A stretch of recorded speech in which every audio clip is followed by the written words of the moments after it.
Hello all of you, कैसे हैं आप सभी लोग। आई होप सब बहुत बढ़िया और स्वस्थ होंगे। तो ईएमआरएस की जो वैकेंसी आई है 2023 के लिए, कुछ पोस्ट जैसे जेएसए, हॉस्टल वार्डन और कुछ पोस्ट आपके टीचर के लिए एग्ज़ाम हो चुके हैं और अभी कुछ पोस्ट एग्ज़ाम बाकी हैं। अकाउंटेंट हो गया, ठीक है, लैब अटेंडेंट हो गया और भी कुछ पोस्ट एग्ज़ाम बाकी हैं। तो ओवरऑल आपका एग्ज़ाम 16 से 23 तक चलने वाला था, ठीक है। तो 16-17 एग्ज़ाम हो चुके हैं, बाकी एग्ज़ाम बाकी हैं। तो अभी क्या है, जिनका एग्ज़ाम हो चुका है लाइक जेएसए का, हॉस्टल वार्डन का, काफ़ी लोग को वेट है आंसर की का और रिज़ल्ट का कि कब तक आ सकता है। तो जो भी आपको मैं बताने वाला हूँ, एकदम सटीक और एकदम कन्फर्म आप मान के चलो कि ऐसा ही होने वाला है, ठीक है। अगर देखो हम बात करें आपकी 2023 की ईएमआरएस की वैकेंसी की, तो 2023 में जितनी वैकेंसीज़ हुई हैं, सभी आप ये मान के चलो कि सभी वैकेंसीज़ मिशन मोड के अंडर में हुई हैं। मतलब कि ये है कि अगर इसके पहले जो वैकेंसीज़ ने जितना समय लिया था, इसमें प्रयास किया जाने वाला है कि उससे भी कम समय लिया जाए और इनको क्लियर किया जाए। क्योंकि होता क्या है ना यार कि अ, मोदी जी हर बार एक रोज़गार मेला अरेंज करते हैं, ठीक है? हालाँकि इस बार वाला का जो जो आपका रोज़गार मेला वो 28 तारीख को ही होने वाला है। इसमें तो कोई चांस बनते नहीं, लेकिन जो अगला रोज़गार मेला है, वहाँ पे प्रयास किया जाए कि ये जो वैकेंसी है, इनको सभी को जॉइनिंग लेटर बाँटा जाए, अगला रोज़गार मेला में। और अगला रोज़गार मेला आपका कहीं न कहीं चुनाव से पहले होने वाला है, ठीक है? तो अगर देखो सीधे मुद्दे पर आता हूँ मैं, ज़्यादा घुमाऊँगा नहीं बात को। अगर देखा जाए तो मेरे हिसाब से आपका जो इसका आंसर की है, दिसंबर एंड होने से पहले-पहले आ जाएगा, ठीक है? दिसंबर एंड होने से पहले-पहले आपका आंसर की आ जाएगा। अब आप बोलोगे मैं किस बेस पे ऐसा बोल रहा हूँ? क्या प्रूफ़ है? क्या कुछ ऐसा है? तो आप ये मान के चलो इवन दिसंबर भी आपका पूरा खत्म नहीं हो पाएगा, आपकी आंसर की आ जानी चाहिए, ठीक है? काफ़ी लोग कंपेयर करते हैं कि आपका जो इसमें जो वैकेंसी है, टाइपिंग हो गया, या जो रिज़ल्ट हो गया, या जो भी कट ऑफ वगैरह हो गया, केवीएस की जो वैकेंसी थी उससे कंपेयर करते हैं। मैं कई बार कह चुका हूँ भाई आप केवीएस से कंपेयर मत करो। केवीएस की जो वैकेंसी थी उसका एग्ज़ाम पैटर्न अलग था, उसका सब कुछ अलग था। अगर आपको कंपेयर करना ही है, तो वैकेंसी 2022 में एनवीएस की आई थी, आप वहाँ से कंपेयर करो, ठीक है? उसका और इसका सब कुछ आप सेम मान के चलो कि दोनों लगभग-लगभग चीज़ें सेम है। बस अंतर इतना है कि ये हमारे से ट्राइबल स्कूल से और एक नवोदय विद्यालय है, ठीक? सबके लिए अलग-अलग है। अगर देखो हम एनवीएस की बात करें, जो वैकेंसी आई थी, ठीक है? एनवीएस में देखो आपका एग्ज़ाम डेट 8 से 13 मार्च था नॉन टीचिंग पोस्ट का, जो भी आपकी थी, लाइक उसमें भी जेएसए की पोस्ट आई थी, ठीक है? उन सभी का आपका एग्ज़ाम डेट था 8 से 13 मार्च नॉन टीचिंग पोस्ट का, और उसके आंसर की 18 मार्च को आ गई। जो इतना फ़ास्ट आपकी उसके आंसर की आई थी, इतने कम टाइम में, ठीक है? और जबकि वैकेंसी अभी आपकी मिशन मोड में है, 2023 में है, तो अभी तो और फ़ास्ट काम किया जाना है। हालाँकि आप सभी को पता है कि अभी 23 तक आपके एग्ज़ाम चलने वाले हैं, तो जो भी आपकी आंसर की वगैरह आएगी, वो 23 के बाद ही आएगी। तो आप ये मान के चलो कि लगभग आपकी जो वैकेंसी है, ठीक है?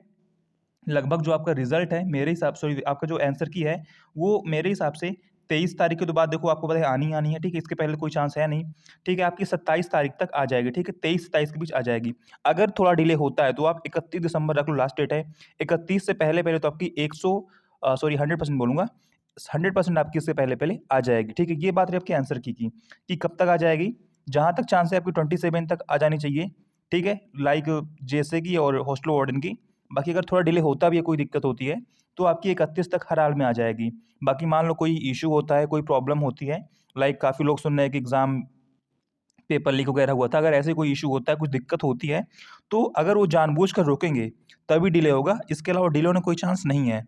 ठीक है? तो आप ये मान के चलो अगर वहाँ से जानबूझकर आपकी आंसर की को रोका नहीं गया, तो 31 से पहले-पहले हर हाल में 100% आपके आंसर की आ जाएगी। ठीक है? ये बात रही आपकी आंसर की। अगर देखो हम बात करें आपका रिज़ल्ट की, तो उसका रिज़ल्ट जो नॉन टीचिंग पोस्ट से जी एग्ज़ाम आपका 8-13 मार्च हुआ था, इसका आपका रिज़ल्ट देखो 28 जून को आ गया था। ठीक है? नहीं मतलब कि आपका 2-3 महीने के अंदर आपका रिज़ल्ट आ गया था। तो जहाँ तक मेरा मानना है, आपका जो रिज़ल्ट है, वो जनवरी के महीने तक डिक्लेयर कर देना चाहिए इनको, ठीक है? जनवरी के महीने तक। नॉन टीचिंग पोस्ट का, खासकर जेएसए का, हॉस्टल वार्डन का और लैब वाला एग्ज़ाम का। ठीक है? इन तीनों का आपका जो नॉन टीचिंग पोस्ट है, इनका तो रिज़ल्ट जहाँ तक मेरा मानना है, जनवरी के एंड तक आपका रिज़ल्ट डिक्लेयर कर देना चाहिए, ठीक है? अब आप बोलोगे इतना फ़ास्ट कैसे? देखो भाई, कोई बड़ी बात नहीं है, वैसे भी जो वैकेंसीज़ आपकी सेंट्रल लेवल की होती हैं, अगर वो चाहें तो बहुत ही फ़ास्ट कर सकते हैं। अगर कोई भी दिक्कत नहीं आती है, वो जानबूझ के अंदर से नहीं रोकते हैं, मान लो वेरिफ़िकेशन में दिक्कत हो गई, कोई भी समस्या होती है, अगर वो उसे रोकते हैं तभी डिले होगा।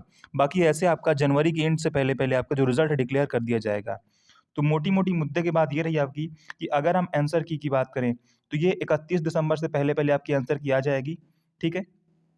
आपकी आंसर की 31 दिसंबर से पहले-पहले आ जाएगी और रिज़ल्ट आपका 31 जनवरी तक आ जाना चाहिए, ठीक है? 31 जन तक आपका रिज़ल्ट तीनों पोस्ट का, जो आपकी पोस्ट नॉन टीचिंग वाली, ठीक है? बाकी जो आपकी टीजीटी, बीजीटी है, इसमें शायद थोड़ा टाइम लग सकता है, 1 आध महीने और, बाकी इनका भी बहुत ही फ़ास्ट काम होगा, इससे डिले नहीं होने वाला है। तो जो लोग भी यार देखो टाइपिंग कर रहे हैं जेएसए के लिए, आपके पास टाइम बहुत नहीं है। मैंने इसीलिए कहा कि टाइपिंग सीख लो अच्छे से, क्योंकि यार स्पीड भी 35 की बोली गई है और सिर्फ 3 टाइम्स लोग को बुलाया जाएगा। तो कहीं न कहीं अगर आप एग्ज़ाम क्वालीफाई कर लेते हो, तो वहाँ पर आपके पास बहुत ही कम फाइट बचने वाली है। इवन जहाँ तक मेरा मानना है, जो बंदा एग्ज़ाम क्वालीफाई कर लेगा, बहुत ही कम चांस है उसके बाद में आउट होने के, ठीक है? मैक्सिमम चांस है 99% कि वो सिलेक्ट हो जाएगा अगर वो टाइपिंग सीख लेता है तो। क्योंकि टाइपिंग के अंदर कुछ बता नहीं रखा है, हम क्या कुछ कैसे करवाने वाले हैं, और जहाँ तक मुझे लगता है कि आपको चांस सरप्राइज़ देने वाले हैं, ठीक है? तो टाइपिंग सभी लोग सीख लो, जिसको भी थोड़े चांस अपने लग रहे हैं, बाकी जिसको नहीं लगता यार तो कोई मतलब है ही नहीं है, ठीक है? बाकी ये रही आपकी डेट, 31 दिसंबर आप नोट कर लो आंसर की का जहाँ तक मेरे हिसाब से है, और 31 जनवरी आपका रिज़ल्ट का डेट है, ठीक है? इससे डिले चीज़ें नहीं होगी अगर वो जानबूझकर नहीं करेंगे तो। अगर जानबूझ करते हैं यार तो आपको सभी को पता है, वो तो फिर कभी तक रोक सकते हैं, उससे कोई लिमिट नहीं है, ठीक है? और उससे कोई बता भी नहीं सकता है फिर कि ये ऐसा क्यों हो रहा है, कितना डिले करेंगे, वो तो उनके ऊपर होगी बातें, ठीक है? तो आई होप आपको इन्फॉर्मेशन पसंद आई होगी, बाकी पसंद आया आप लाइक शेयर कर दिया करो, ठीक है? बाय बाय, टेक केयर, आपसे ध्यान रखना अपना।